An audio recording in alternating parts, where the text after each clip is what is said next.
is a very interesting question. It says, my friend's child is 7 years old and is on the spectrum and has many skills, including language. Recently, the child started spitting saliva on his hands, toes, books, etc., and then scribbling with it on his finger.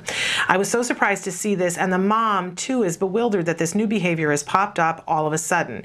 The child usually engages in this when he is bored or is left idle.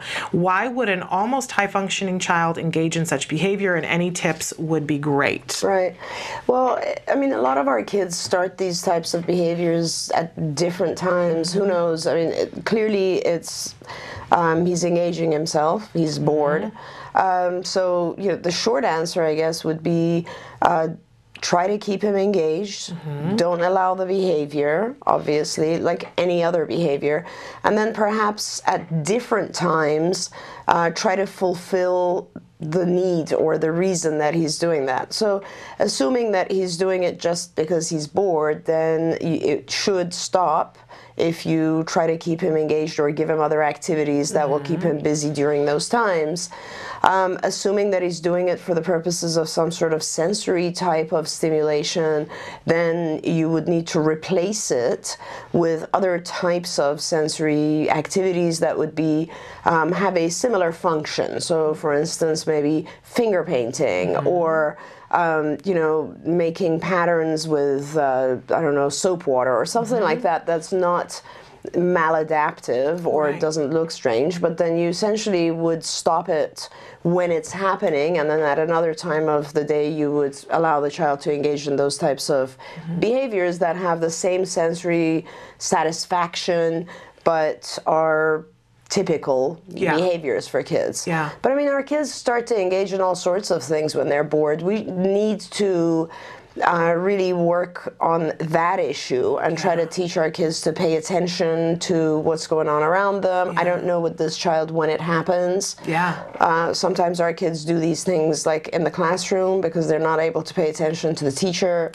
So teaching the child to pay attention to what's going on around him, giving the child a variety of adaptive activities that can be done, and then literally stopping the spitting, or you're not immediately reprimanding the child, stopping that, and then getting the child to do something else would be much more important. But you have to be careful with this one. If you can't catch the child when they're about to spit, and they actually do, and then you give them some other toy or something, then you're actually rewarding the spitting behavior. So being mindful of that. Yeah, you sort of have to figure out when is it happening, or if you have realized that it's happening during times of boredom or times when the child's not active, then immediately break the habit by giving the child some other activity to do during those times. Okay. Really interesting to me as a parent of a child on the spectrum. I know as we progressed, it would seem like sometimes these behaviors would spring out of nowhere. And I had an emotional reaction sometimes, and I would go, what's this? How can this be happening? And it would seem random and completely out of nowhere, and it would be horrifying sometimes. But, you know, I love the way you guys look at things, and when I say you guys, I mean behaviorists, behavior analysts, that there's always a reason. There's some sort of paycheck for that behavior. Absolutely. And you know, the interesting thing is, Shannon, that we scrutinize our kids so much that we see these things and then we panic. Well, you know, pretty much all kids do engage in sort of odd behaviors at one point or another. The reason that typically developing kids either stop or don't do that is the two things I would say. First of all, embarrassment. I mean, that's a big deal for our kids. So one of our, you know, a typically developing child, for instance, would not do something where other kids can see that and then make fun of him. Our kids are not really aware of that concept. They don't understand that this might look odd to other kids, and that that the end result would be, okay, I'm not going to have as many friends because they're going to think I'm odd. None of that processing happens. And the other reason is that typically developing kids really try very hard to gain the approval of their parents. And our kids just have not yet, most of the time, haven't developed that process yet as well. All of those processes are kind of I guess, involved with having a deficit in the theory of mind area. Right. Like if you can't really see other people's perspectives, if you think everyone else's mind and thoughts are the same as yours, you're going to be very limited to your own universe. You won't really be able to observe other people's reactions to your behavior. Right. And so that's part of the reason. It's not that it's a permanent thing. Right. Our kids absolutely do learn to pay attention to social rewards and punishments that occur, and then they stop those behaviors. Interesting, very interesting. I always love it when you give those full backgrounds. It's very fascinating. Somebody's writing in a question about gender identification. Hi, Dr. Doreen. When should I begin to worry about gender identification with my child? He's 10 and always plays with girls at school. He's so tender, sweet like a girl. He's never been interested in boy stuff. Is this common with our kids? I don't know that it's common. I have had several kids who are similar to this. Again, I don't know that this is necessarily just part of the spectrum of autism. I mean, I think you will always have kids boys who get along better with girls. Perhaps they're more verbal, less physical, because, there's a huge difference in activities. Did this parent say how old the child 10. is? Okay. Especially by 10, boys are much more physical, motor, and much less verbal, typically. Most of their activities have to do with outside play or running around, roughhousing, that sort of thing. And even when they're sitting down and doing play, the play is much more oriented to action than girls. Girls are much more oriented to pretend activities, language activities, feelings, emotions, that sort of thing. And so perhaps your child is just interested more in that type of interaction than the physical. I really don't know. I wouldn't be concerned about it in any way. I think that it's important probably for you to teach your child some of the rules, so like this is the type of clothing that boys wear, this is the type girls wear, girls at a certain age will wear makeup or whatever, boys don't. Right. Boys have those types of basic rules. But then beside that, I wouldn't be concerned at all, because actually, normally, when I have boys that I'm working with or treating, I kind of like it if they have some affinity towards other older girls, because the other girls are generally more teacher type, and they want to take you bossy. Bossy, that's right. They want to take you and like do things with you and interact, and it's great. It is great. They sort of motor them around. Absolutely, and our kids get a lot more verbal practice out of being around other girls, so that's good. Absolutely. There's something good about girls. Yeah, definitely. We love that. Okay, this is one that's very near and dear to my heart. Our son is 5 in his mainstream kindergarten class and is always wanting to hug other students. We talk with him and explain to him that it isn't something the other kids want to do, and that he can hug his one-on-one aide, but it just isn't working. What advice can you give us about how to break this? People talk about, sometimes our kids don't want to be hugged, and sometimes it's the complete opposite, that they are huggers and good huggers, which has its good aspect, but it can be too much in social settings. And it again goes back to the prior question as well, the previous question. It's really more about social awareness in our kids. I do have a lot of kids who are that way, and I think part of it is because they learn through us. Most of the therapists, as you know, in ABA are female. Yeah. And we see our little boys or little kids in treatment, and they're so adorable, and you get down and you hug them and all that sort of stuff. And I think that's one thing our kids learn, is this is, how you greet people maybe. Or a lot of our boys just have, I actually even have little guys, like maybe even 6-year-olds, 7-year-olds, who will do that to little babies. Like, they can't stay away from babies because they think they're so cute. And it's an expression of love, of kindness, So we have to keep that in mind. But again, it goes back to the thing that concerns this parent, and the thing, it's social norms, you know. Yeah. It's like, why do we not go around hugging everyone? Right. Kids in our classroom, for instance, because what does it produce in those children? Like, what kind of reaction do the kids get to that? Yeah. And I really don't know the functioning level of this child is in a mainstream program. 5, kindergarten. Right, which doesn't necessarily tell me how far they are, but 5 is just the beginning of understanding some of the social cognition things, the theory of mind aspects. So this would be a time where you would want to really start teaching a lot of the theory of mind perspective-taking programs.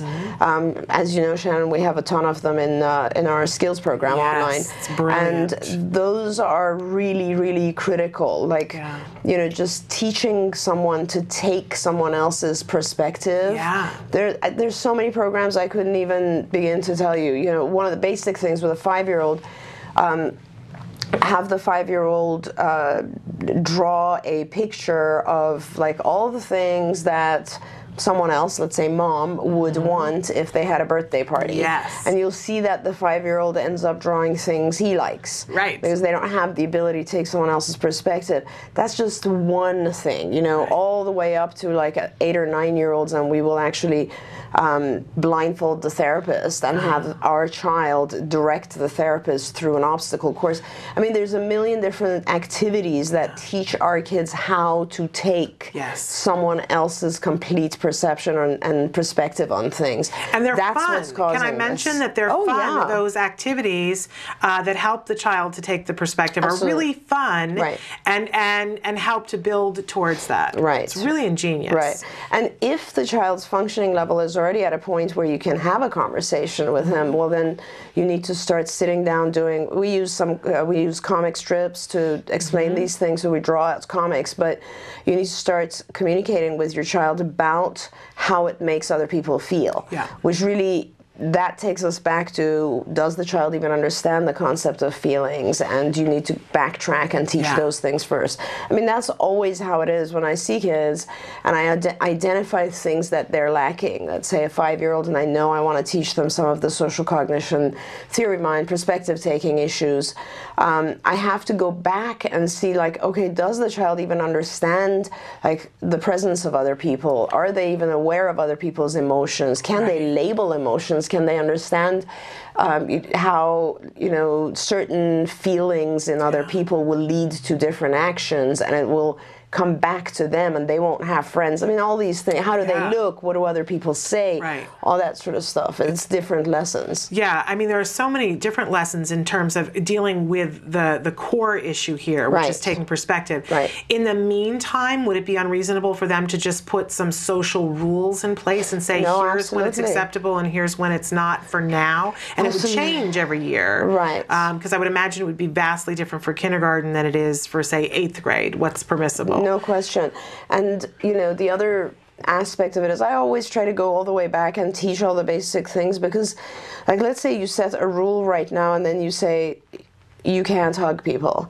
Right. A lot of times with our rules, our kids overgeneralize, and then when you try to hug them, or when it is appropriate for them to hug someone, then they also kind of feel like, am I doing something wrong here? Because they don't have the entire concept of the rule only applies to classroom or whatever it is. Right. And hey, the same kids that are in your classroom and you're hugging them in the school, you might not, that might not be appropriate, but if you go to that child's birthday party, then it is appropriate. Exactly. You know, so many shades of gray. The rules have to be very gray, exactly. Because our kids generally tend to be very black and white. Yes. So you have to be cautious about setting rules, because then it becomes later on it becomes a little bit harder to define the rule better. Really good advice. Really fascinating. I think we should take a little break. Great. We'll come back after these messages. More questions with Dr. Doreen. Keep them coming. Stick with us. Welcome back to Ask Dr. Doreen. We're here with Dr. Doreen Granpeesheh, truly a visionary and expert in the field of autism. Thank you. So thrilled to have you here. One of the questions that came in this morning on Facebook, my daughter is 10 and she has involuntary body jerking. One doctor said it was mild tics, another said Tourette's. Is there anything else it might be or that I can do to help get rid of it? Gosh, I don't really know what else it could be. I would definitely make sure, and the diagnoses that you have are possibly from a psychiatrist, I'm not sure, but I would really recommend having a neurologist examine. It can't, if it's involuntary, then it's not, we're not talking about a learned behavior. Right. So it would be pretty important to look at brain functioning, rule out the beginning of seizures, or okay. Why would Tourette's have developed? What medications is the child on? Those are all things that I would really talk to a neurologist about. Okay, really yeah, important that's pretty advice. important, actually. Absolutely, Yeah. absolutely. Another person wrote in on Facebook about the PECS system, Picture Exchange Communication System. What are your thoughts on using PECS? My son, who turns 3 years old today, we want to say happy birthday. Is nonverbal and was just reintroduced to PECS this week by his speech therapist. What are your thoughts on the effectiveness or ineffectiveness of PECS? And again, that stands for Picture Exchange Communication System. PECS is a terrific program. It was developed by Andy Bondi many years ago, and it's just one of the nonverbal communication modalities. So a lot of parents hesitate to go to nonverbal modalities like PECS because they think that the use of PECS means my child's never going to be verbal. Right. And that's not true either. Right. So I had mentioned in a show a long time ago that for our kids, sometimes the issue for our kids in the development of communication skills, the issue they have is processing speed. So with visual stimuli, like as in PECS, the stimulus stays in front of you longer than auditory, which is transitional, and you might not catch auditory interaction, but you will be able to pay much better attention to visual. Some of our kids have incredible visual memories anyway. Yeah. So what we do is, after about, I guess I would say 5 or 6 months of vocal imitation and various other vocal lessons, if the child is not picking up on verbalization fast enough, then I will definitely introduce PECS. I love PECS. It's very easy to introduce. There are some very important things about it. One is, it needs to be consistent across all environments for the child. So if you're introducing it in the school, or the speech path is introducing it, terrific. Make sure that, and it has levels, so it gets more and more complex. Make sure that everybody is working with it at school, at home, you're using it. Because if you don't use it, it will not become a functional system of communication for your child. And at the very basic level, when your speech pathologist introduces particular labels on the picture exchange system, then put those on a board, and assuming you're starting with requests or objects that the child wants, which is usually the first level that you do with PECS, then those things when those things are available. So like when you're able to give your child, let's say, juice or a cookie or whatever it is, then make sure those are either in a book or on a screen or on a poster or wherever you want, but make it easy for your child to be able to go up to that icon and touch it in order to get their object. That would be the most important thing. The minute your child understands that this thing is useful, when I touch this icon or when I pull it off the Velcro and give it to you, I get what I want, then it will fly. It'll go fast. But until that point, you're trying to teach your child a whole new language, and that's really, really important. If you don't, you're not going to be able to, your child will have some frustrations just because they can't access certain things. You can't predict their needs. And those frustrations often turn into challenging behavior. So they'll tantrum and you'll have to figure out what it is they want, or they'll hit someone in order to get a toy, all those things. And it's fabulous if you can start PECS now, and it does go to a pretty complex level. So I always say, for our kids who really don't develop vocal skills, The PECS system, we then transfer the PECS system after a year or maybe 2 years to an augmentative device, where we are also now having the child inputs information into an aug device. We will also transition into an iPad. Some of our kids who are very, very visual and not at all verbal will transfer that knowledge that they've learned through PECS, through aug devices, to reading. Then reading becomes and writing becomes their mode of interaction.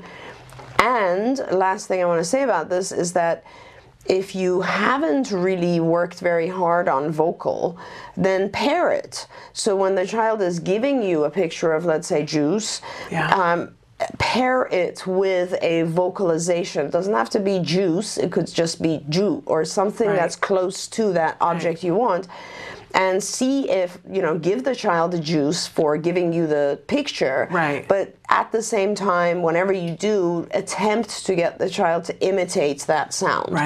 And keep this in mind. We use a lot of visual stimuli within PECS, outside of PECS. We use a lot of visual stimuli just to provoke language as well for our speaking children, for our vocal children. So yes, absolutely, positively do use PECS. It's a terrific program, and I think most of us in ABA are familiar and use it. And I love what you said about that. Don't be afraid. Don't feel like you're giving up on speech. Right? Not at all. Not at all. Yeah. The main thing is, Shannon, that I hate to see little kids who have absolutely no way of communicating. And what happens is, sometimes I'll see like a 4-year-old, 5-year-old, and they really are nonverbal and have no way of communicating. And I will tell to the parents, I'll say 2 things. One is, your little guy has a terrific personality. He's got to be so sweet that he hasn't gotten frustrated. And you must be really predicting his needs pretty well. And both of those things need to stop. The child needs to learn to communicate, and the parent needs to be able to depend on that communication rather than constantly figuring out, what does he need now? Why is he crying? That's what we do. It's exhausting for everybody, for them and for the parent. And not only that, I mean, in some cases, the kids aren't very sweet about it. They're frustrated. And the challenging behavior is through the roof, which is exhausting everyone. Absolutely. One of the, I don't know who it was maybe you said this to me. It was something I learned from either you, Bryce, or one of the moms, said, when they're babies, we all learn to, as moms, we learn how to just run around them and figure out, oh, he's crying, he must be hungry, or I need to change him, or he hasn't been sleeping, or whatever, right? And with our kids on the spectrum, we never stop doing that. We just continue doing that, whereas really, as a parent, you do need to stop doing that, and you do need to give the child a communication system so that they use that system instead of becoming frustrated. I think it was Bryce. I wouldn't be that brilliant. No. Bryce is that brilliant. Wonderful. Want to ask a potty training question. Somebody wrote in and said, how do I potty train my daughter? She's 3 and 8 months and won't tell me when she has to go, but sometimes she goes to the bathroom and closes the door. She won't use the toilet, though. And this is... we hear this pretty commonly, that the toilet is a fear and evoking item in the house. So what I love about talking about toilet training with people that are ABA efficient is that it seems like you all have this feeling of toilet training. It's easy. It's really easy. This is something we can do in our sleep, and that's so exciting to parents to hear. Oh, it is? Potty training is easy? I mean, honestly, though, it's what we do with our typical kids as well, but it's a little bit just more discreet, more consistent. I think the typical procedure that a lot of ABA folks use is based on the Fox and Azrin procedure. It's still... I mean, here are the basics to it, and then I think the better thing for this parent would be, I'm not sure if we have if they email in, we can send you the Fox and Azrin procedures step by step. I think one of the training videos that we're making is the process on how you do toilet training, and I think that would be really useful. We also have a lot of brochures and information for parents on this subject. If your child is going to the bathroom and closing the door, that kind of tells me that I think it's a girl, is pretty high functioning, pretty intelligent, because they have the concept of privacy down. Yeah. But they're probably, you know, fearful of the actual toilet, which is an interesting thing. Because I think kids wonder, like, where are things going and can I get sucked in there? These are things that kids have told me. So, you know, really start with a potty, like a plastic potty, same thing as we do with our regular kids, and engage the child in some other activity, let's say watching TV or whatever it is. Really reward the child heavily for any voiding at all. And then do it on a schedule. Like, that's the thing on the Fox-Nazarene and all the procedures we've ever used. It has to be we do it over like a course of about 3 to 4 days is when we get the urination training, and not really, we're not dealing with bowel movements at this point yet. You're really just looking at getting your little girl to PB on a schedule. You're not expecting the child at this point to just go straight from diapers or pull-ups to I need to go to the bathroom. That's not happening. The first stage is to get them on a schedule, which essentially means what you should do is probably write a diary on the child on when are the times they're going. Okay, if you can figure that out. I mean, if you know that it's happening when the child goes in the bathroom and closes the door, then those are the times you want to write down. And if you can get a pattern where you realize, oh, okay, well, it looks like she's doing it early in the morning as soon as she wakes up, or like at this time, whatever, then great. Those are the times that you want to focus your intervention on. If you can't get a pattern, then you should probably do a weekend where she's not in diapers. This is kind of like you put a dress on her, but she shouldn't be in diapers, because you want her to actually feel the difference of, you have a diaper and you get used to it, you're not going to really recognize, oh, I'm beginning to pee. But if they've made diapers so efficient now that the child doesn't feel any wet. That's right. So if you just have a dress on or something and no underwear, so the child is like very, very aware of it, and then the Fox-Nazarene procedure is a backward chaining, and it's very good because it applies to children who are pretty severely impacted by autism, as well as all the way up. But I don't know the level of functioning here, so you might not need to do a backward shaping procedure. Like, so what it is you're on the potty until you void, and then you get breaks. So it's sort of a backward procedure. What you could do, if you can narrow it down to specific time frames, is you could do the reverse. The child can be running around and so on, but on a schedule of every 15 minutes, they sit on the potty and they void. Really, my recommendation is to read the procedure pretty deeply, know it really, really well, because it's this whole process of giving the child a lot of liquids, giving them some like salty foods so they want more liquids, and then having that'll allow you to have the child will want to go multiple times, and so you'll be able to practice it multiple times in that one day. And then, of course, the rewards have to be enormous. But really, the concept is give the child, so in that schedule of time that you're working with a child, you're giving a lot of liquids. Child is on the potty. As soon as they void, you will throw a party, major reinforcers. They get off for 15 minutes. With some kids, I can only take them off for 5 minutes, 10 minutes maybe, and then they're back on, and they can sit there, watch their TV, whatever, and then when they go again, they're off again. And then you gradually increase that window of 15 minutes, and that's how you get it to a schedule of about maybe once an hour, and then you really, or once every 2 hours, and then you really need to be responsible for taking your child in those times and not reprimanding if you're out and an accident happens. And then you gradually will increase that, and then the child, then you tag on the whole process of going to the toilet. And that brings me back to, from a plastic little potty, transitioning to the actual toilet.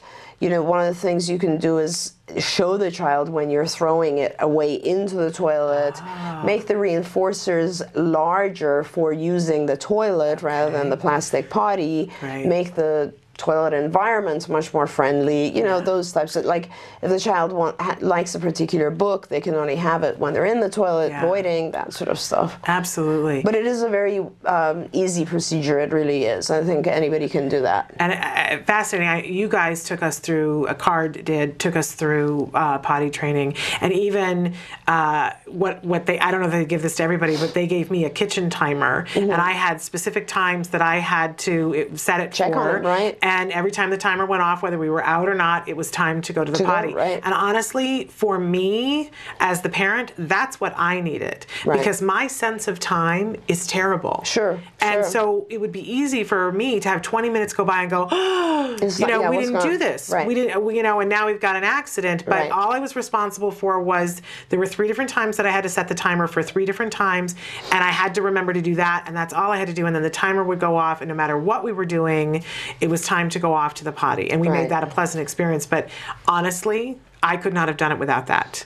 He could have. He was doing fine. To do it, but I couldn't get the sense of timing. How long, you know, 15 minutes was. I don't have the ability to do that. That's why we have a big clock on the wall here.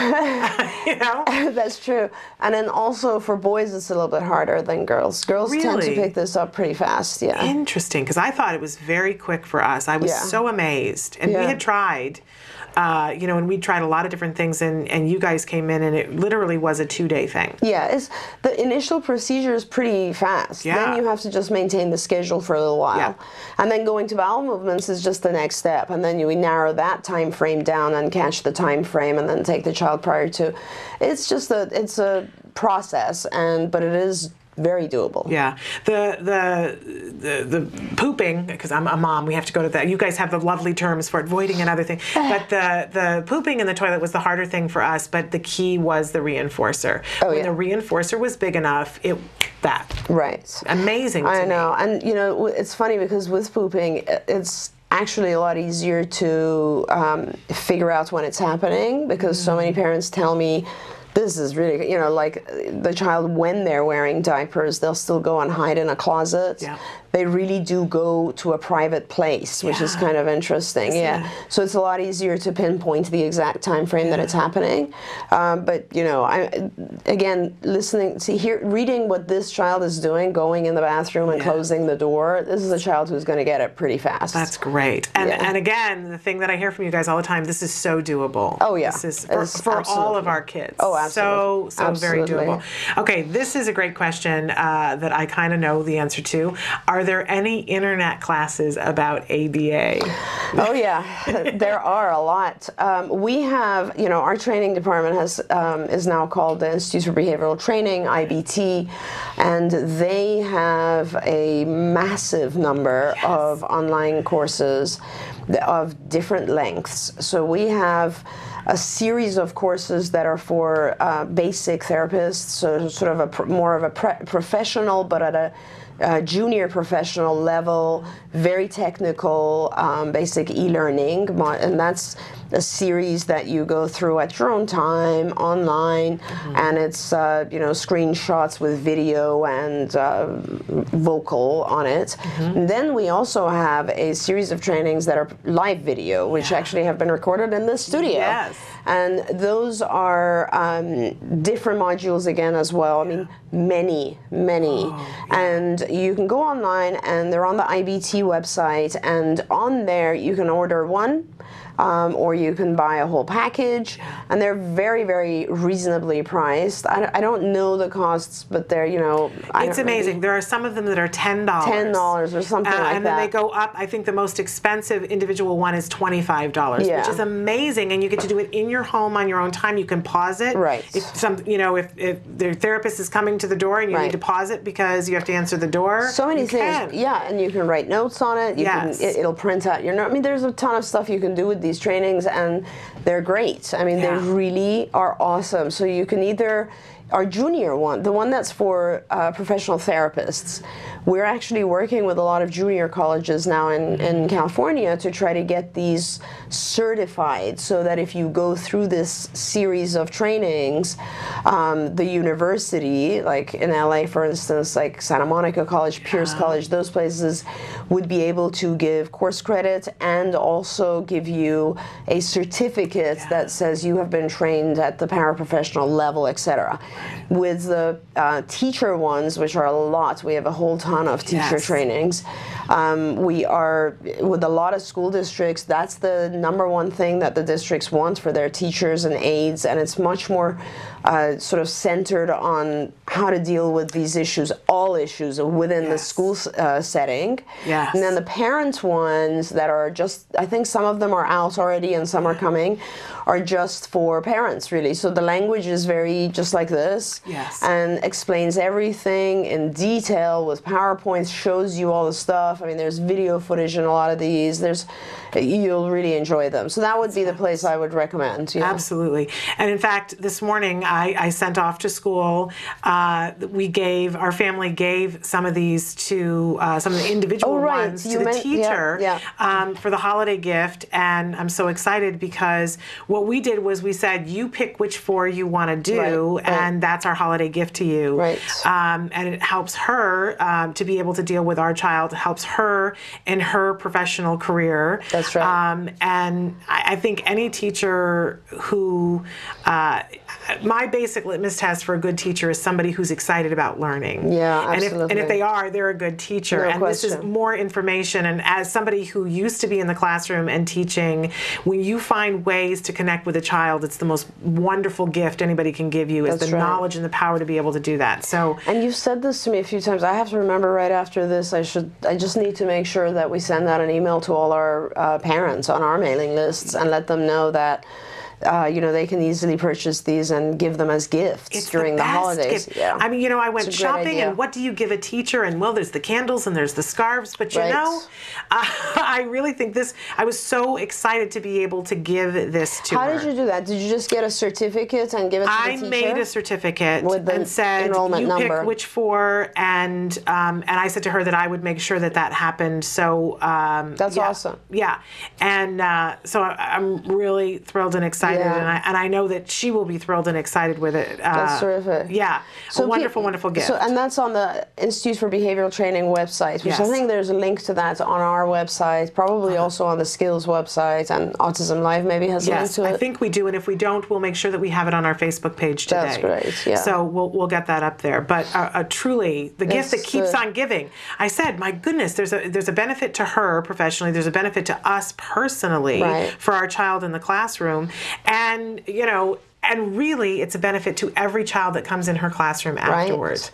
And it's a pretty good library they've set up so far. I went through, I was going to pick them for her, and I went through, and there were so many things I really couldn't choose. So I left it up to her and said, you pick what would be of most interest to you and that you could use the most. I think for teachers in all the different small modules, there's a total of about, 65 hours of training. Yeah, there's a lot. And amazing topics. And I mentioned before that they were done here in the studio, and so sometimes I was out in the control room and listening, and I would have to leave to go get my child from school, and I didn't want to. I would say, wait, I want to hear what they're saying about this. Really fascinating, really pivotal, exacting, that really specific. That's the word that I want. Yeah, it's good stuff. That's useful for teachers. So often, I think, teachers will go and attend a conference to hear things, and it's stuff that's geared towards practitioners for a one-on-one setting, which is wonderful. But when you're in a setting now with 30 kids in some cases in some schools, you need to step up your game a little bit, and you need to be even more efficient. Yeah, that's right. To be able to understand, how do I implement this at this level? That's right. And it can be done. Oh, absolutely. And I have to tell you, like this, I'm just so proud of our training team. I mean, all of them, Cecilia Knight, Jennifer, Monique, I mean, everyone there, Sarah Larson Cho, they're all extremely experienced, senior people here at CARD, and they're all board certified, and they know their stuff. I mean, they're all part of my, what I call senior group, right? I mean, they've been here at CARD for many, many, many years, and they just know their stuff, and they got this program for training teachers together in, I think, something like 3 months. I mean, they really just did it, Amazing. Well, I was one of the people sitting there saying, please, please, awesome. When can you do this? You've reminded me that I need to send out an email and tell parents this is a good time to just buy these. It's a brilliant gift. Wonderful. I was going to take a break, but let's not take a break. Sure. And I want to mention to people that we will take a break here in just a few minutes before we start Let's Talk Autism with Shannon and Nancy. And we've asked Dr. Doreen to stay with us for the beginning, because if you watch Let's Talk Autism with Shannon and Nancy, we always start with In the News. And clearly, there's a news story that none of us can let go of for very good reason. And of course, I'm talking about the shootings in Newtown, Connecticut. And it has impacted all of us. And we have been saying to you every day, our thoughts and our prayers are with all the families of the victims. Unbelievable, unspeakable tragedy.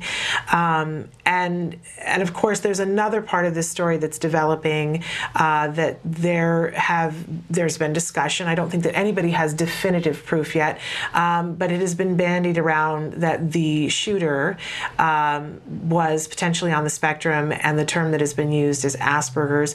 And I would say that I've seen some responsible reporting about that, but I've seen a great deal of reporting that has not been as informed as we would like. And so at the start of Let's Talk Autism with Shannon and Nancy, we have asked Dr. Doreen to stay and talk with us a little bit about Asperger's syndrome and what we should know in connection with this bigger topic. But somebody had written in and asked specifically about how do we talk to our children on the spectrum about death in general, and even, events that happen like this in the world at large. How, and of course it depends, on where the child is and what they're capable of understanding.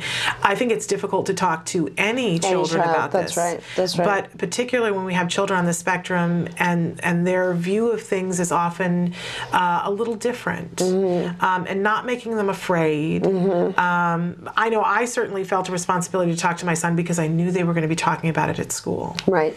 And so I felt a responsibility to get there first. Right. But I had concerns about it. What advice would you give to parents about how do we broach this? It's really a difficult concept because this really goes far beyond our spectrum. I mean, it's a horrific thing that happened.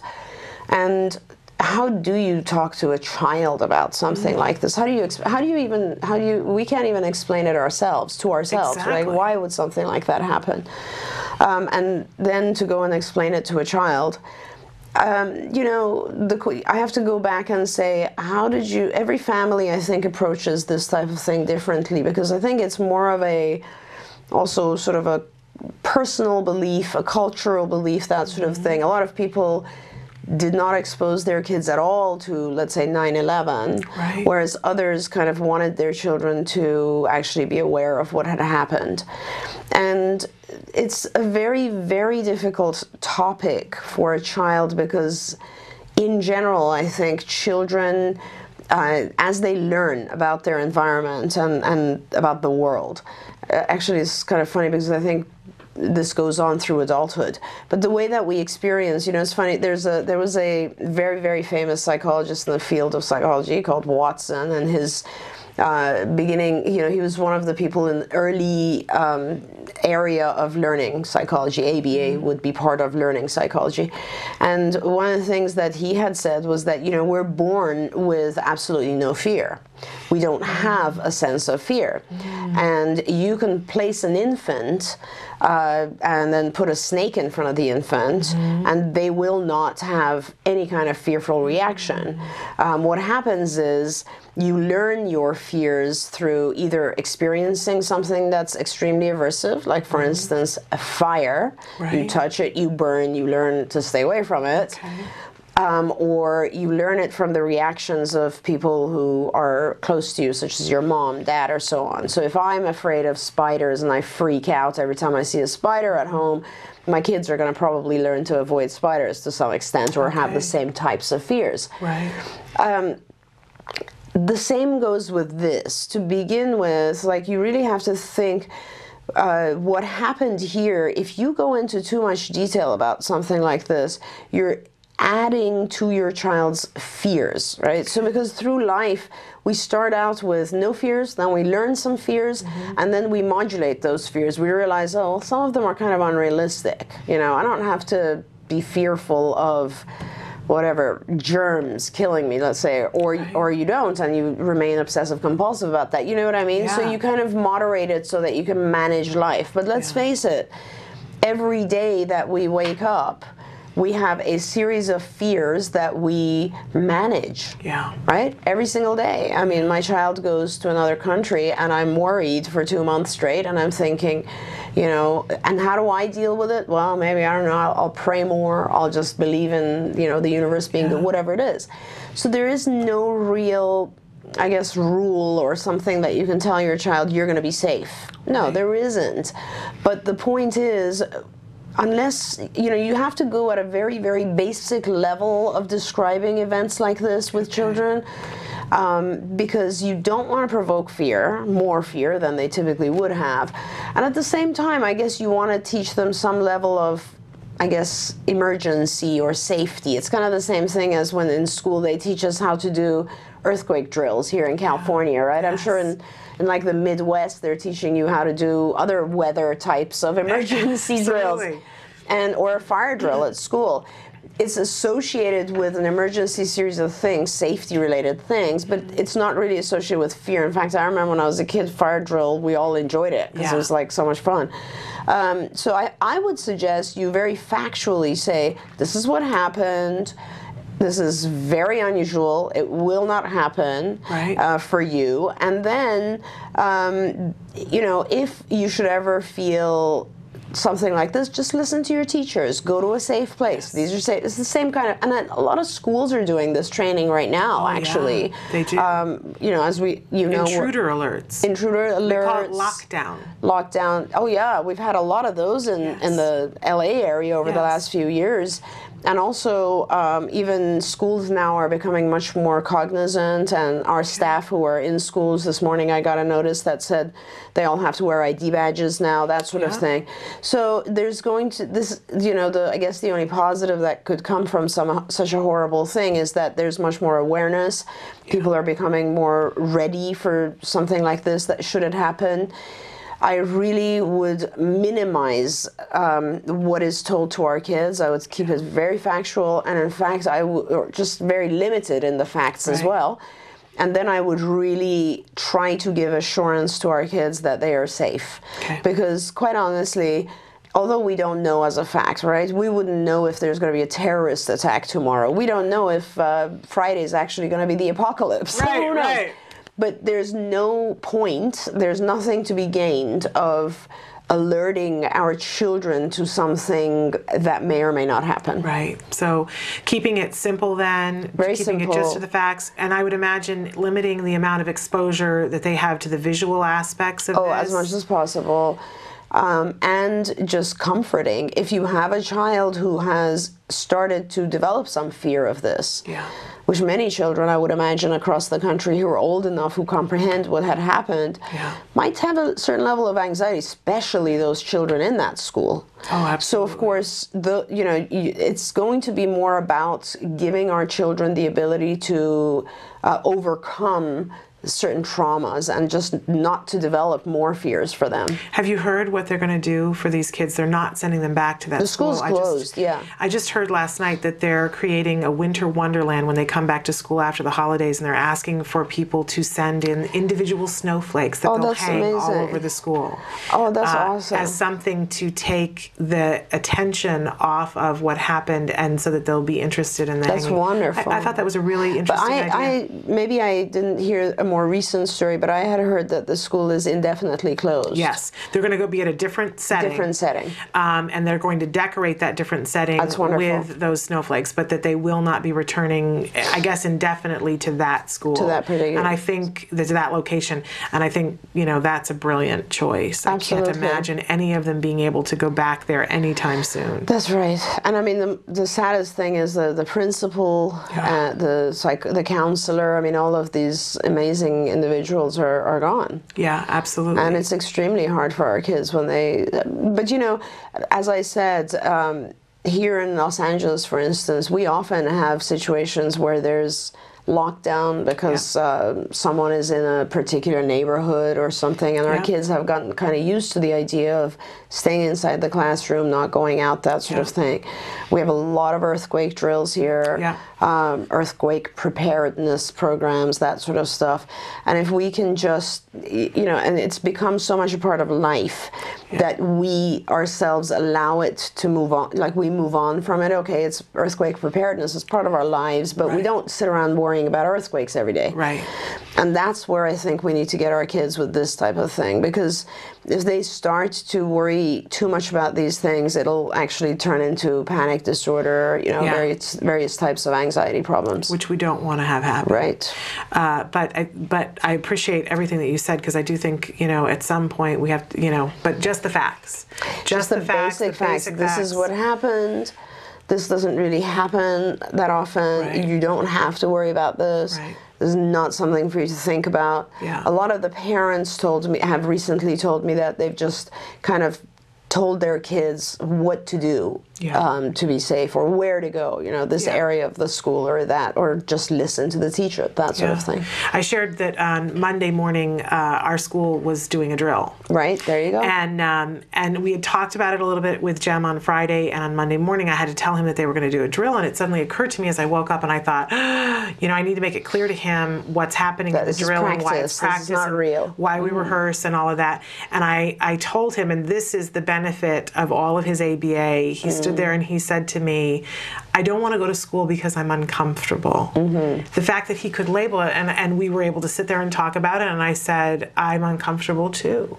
I'm having that feeling in my stomach too, which does not mean that anything bad is happening. Right. We are having a feeling, and that's not an emergency. That's right. I didn't get this training as a child, but he has it. Sometimes he tells me. Right. And I said to him, we had a little discussion about it, about all the good things about going to school. That's right. And all the days that he'd been to school and that nothing had happened. Right. And so ultimately I let him make the decision, and he decided to go to school. See, that's awesome. And of course, he's at a level of functioning where you could, I tend to go with my kids whenever my own kids are older, of course, and whenever they express any kind of fear of anything, then I sit down with them and go into you're if you avoid this, you're always going to have this fear, right? But if you go to school and if you can get over this fear, it's just going to be gone from your life forever. So it's so important to make sure that our kids maintain routine. Routine is something that really reduces fear. Yeah, it is comforting. Routine is.